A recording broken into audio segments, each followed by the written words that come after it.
Good morning all of you. इस video session में आज हम लोग पढ़ने जा रहे हैं किस चीज़ के बारे में, एम्बिडेंट न्यूक्लियोफाइल के बारे में।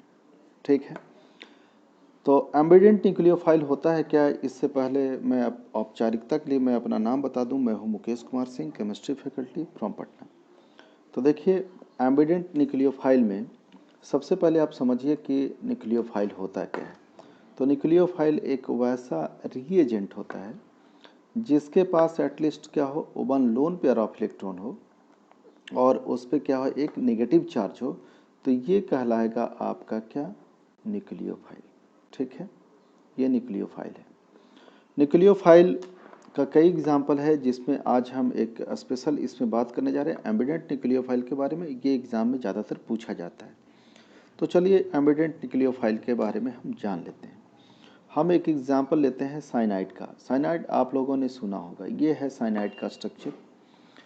और इसका लेविस डॉट स्ट्रक्चर लेंगे तो नाइट्रोजन पे at least one lone pair of electron होगा और कार्बन पे भी एक लोन पेयर ऑफ इलेक्ट्रॉन होगा, लेकिन एक कैसा होगा, नेगेटिव चार्ज होगा। ठीक है, तो ये एक न्यूक्लियोफाइल है पूरा का पूरा साइनाइड। इसको शॉर्ट में हम ऐसे भी लिख सकते थे, ऐसे लिख देते साइनाइड और ऐसे लिख देते। ठीक है, आपको यहाँ क्या दिखा, ये एन यू के जगह पे आपका ये है लिखा हुआ CN, at least one lone pair of electron है, साथ साथ में एक नेगेटिव चार्ज है। तो ये एक तरीके का न्यूक्लियोफाइल है। लेकिन यदि इसमें क्या होता है, आपका रिजोनेंस होता है, तो रिजोनेंस एक हाइपोथेटिकल कॉन्सेप्ट है जिसमें डीलोकलाइजेशन ऑफ क्या होता है, पाई इलेक्ट्रॉन्स होता है। ठीक है, आप देखिए इस कार्बन और इस नाइट्रोजन में ये ज़्यादा इलेक्ट्रोनेगेटिव है और ये लेस इलेक्ट्रोनेगेटिव है। तो हो सकता है कि इसका जो इलेक्ट्रॉन है वो डीलोकलाइज्ड हो जाए, एक pi electron towards the nitrogen. तो इसमें हम एक पाई इलेक्ट्रॉन्स की इसकी चर्चा कर रहे हैं, ये फर्स्ट वाले बॉन्ड वाले की। तो अब सिचुएशन आपका क्या हो जाएगा, ये कार्बन है, वन बॉन्ड इधर डीलोकलाइज्ड हुआ, तो डीलोकलाइज्ड हुआ तो इसके पास कैसा रह जाएगा, डबल बॉन्ड। ये नाइट्रोजन पहले से तो इसके पास इलेक्ट्रॉन था ही, डीलोकलाइजेशन के बाद होगा क्या, इसके पास भी लोन पेयर ऑफ इलेक्ट्रॉन है, नेगेटिव चार्ज पहले से था। अब देखिए खुद इस नाइट्रोजन ने, यहाँ देखिए जब बॉन्ड बना होगा तो इसके पास एक इलेक्ट्रॉन होगा खुद का और एक इलेक्ट्रॉन होगा इस कार्बन का। तो ये खुद अपना इलेक्ट्रॉन इसने ले लिया।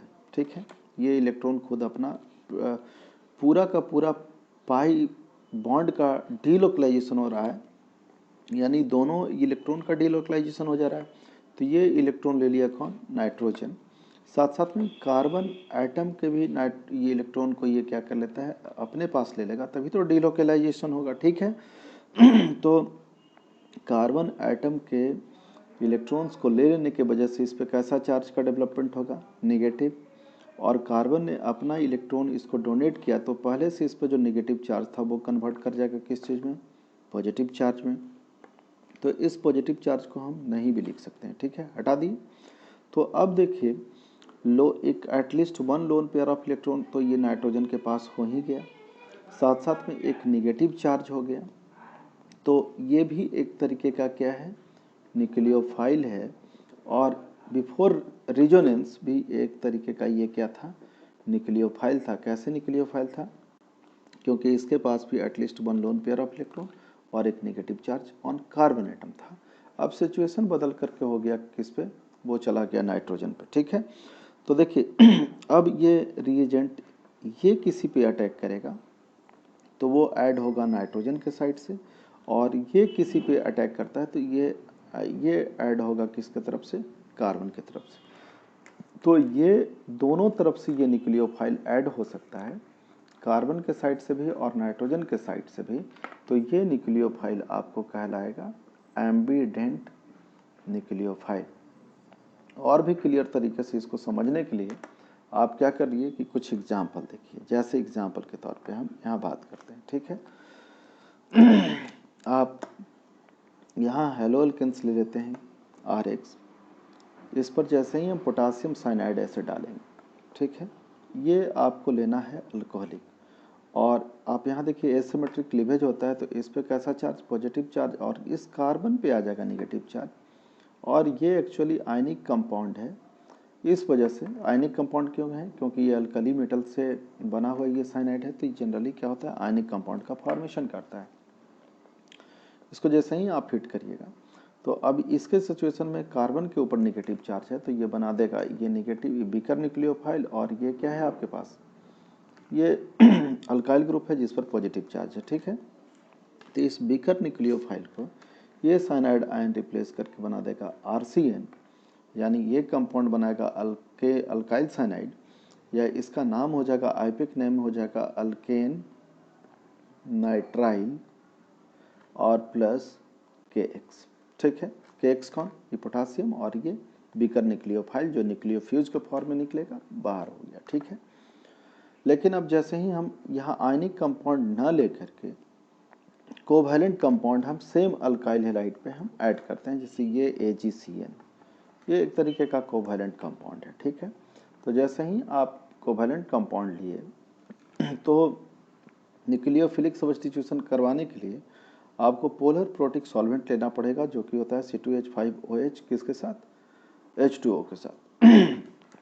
तब ये प्रोडक्ट क्या बनाएगा, RNC इस तरीके से। तो देखिए अल्काइल ग्रुप इसमें किससे जुड़ गया है, नाइट्रोजन से। इसमें अल्काइल ग्रुप किससे ऐड हो रहा था, कार्बन से। तो है तो वही चीज़ CN या आप कहिए CN या NC। ठीक है, तो यहाँ आपको आइसोसाइनाइड का फॉर्मेशन किया, ये हो जाएगा अल्काइल आइसोसाइनाइड। ठीक है, और प्लस ये सिल्वर और ये बीकर न्यूक्लियोफाइल बना देगा AgX। ठीक है, तो आप यहाँ क्या देख रहे हैं कि जो साइनाइड है ऊपर वाले केस में जब आयनिक कंपाउंड था तो कार्बन के जरिए एडेड हो रहा था, और जब कोवैलेंट कंपाउंड हुआ तो किससे, नाइट्रोजन के जरिए ऐड हुआ है। ठीक है, तो हम कह सकते हैं कि जो साइनाइड है वो एक तरीके का एम्बिडेंट न्यूक्लियोफाइल है।